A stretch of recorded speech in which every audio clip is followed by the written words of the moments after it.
दोस्तों आज हम आए हैं प्राइमरी स्कूल में, जहां मास्टर सतपाल सिंह हमें एसआई के बारे में बहुत महत्वपूर्ण सूचना दे जा रहे हैं। दोस्तों मास्टर जी बताइए एसआई के बारे में। देखिए, सबसे पहले नमस्कार। आज 4 नवंबर से पूरे उत्तर प्रदेश और इसके अलावा 11 राज्यों में और एसआईआर का काम शुरू हो रहा है, जिसमें बहुत सारे बीएलओ लगे गए हैं। हमारे गांव बसी बांगर को 4 भागों में बांटा गया है, जिसमें एक बीएलओ मैं भी हूं। तो मैं सभी गांव वालों को ये बताना चाहूँगा कि एसआईआर को कंप्लीट करने से पहले जो बीएलओ आपको प्रपत्र देंगे घर पे, उसके लिए आपको 2 फोटो रंगीन खिंचवा कर जरूर तैयार कर लें, जिसका बैकग्राउंड सफ़ेद होना चाहिए। अगर बैकग्राउंड किसी कलर का है, दूसरे रंग का सफ़ेद नहीं है, तो वो पोर्टल रिजेक्ट कर देगा। इसके अलावा और कुछ कागज़ जो बहुत ज़रूरी हैं वो बनवा लेने चाहिए। जैसे किसी वोटर की पैदाइश अगर 1987 से पहले की है तो उसको एक कोई दस्तावेज अपना दिखाना होगा।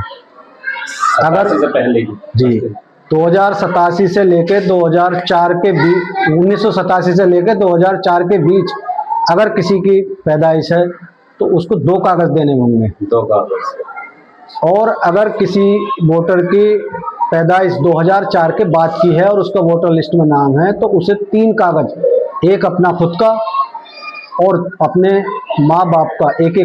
अच्छा, जैसे मास्टर हमारी लड़की है तो हमें अपने मेरा भी बेबी का देना। हाँ, अब एक लड़की का और एक उनके माँ बाप का देना होगा।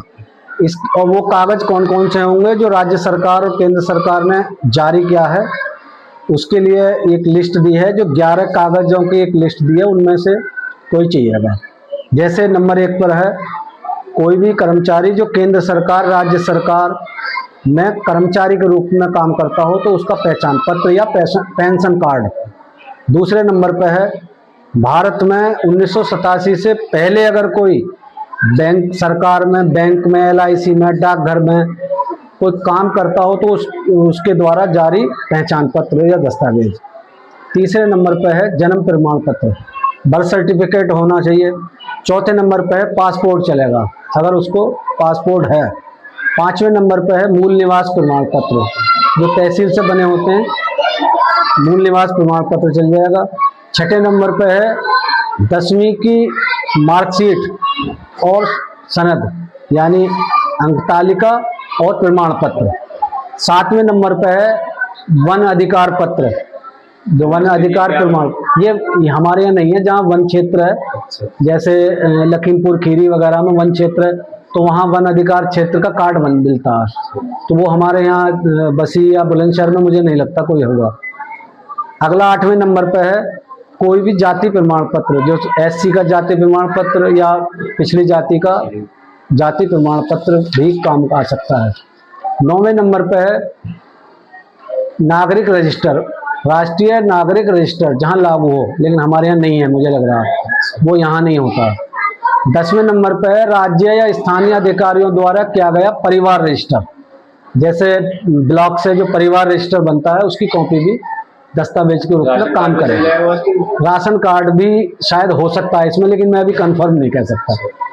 11वें नंबर पर है जो सबसे लास्ट है, किसी के लिए जमीन दी गई हो सरकार द्वारा पट्टा, तो उसका प्रमाण पत्र, आवंटन पत्र या प्रमाण पत्र होना जरूरी है। किसी ने बेच दिया हो मास्टर जी तो बेच दिया हो भले, लेकिन उसका कागज तो उसके पास होगा पहला, तो वो भी एक सबूत के रूप में काम करेगा।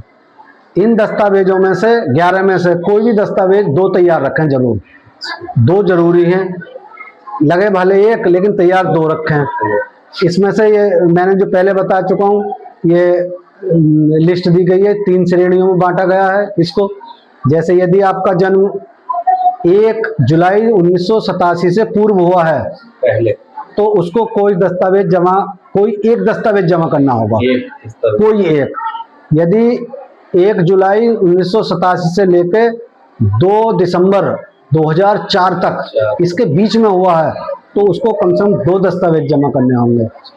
यदि किसी वोटर का जन्म 2 दिसंबर 2004 के बाद हुआ है 2 दिसंबर 2004 के बाद हुआ है, तो उसको 3 दस्तावेज देने होंगे, एक तो खुद अपना और एक माता पिता का। तो इस तरह से ये कागज वगैरह तैयार कर लें, फोटो तैयार कर लें, ताकि आपको अपनी वोट से वंचित ना होना पड़े। और मैं तो ये चाहूँगा कि हमारे गांव बसी बांगड़ का हर वोटर इसमें जो वेरीफाई हो जाए, सबकी वोट आ जाए। शुक्रिया।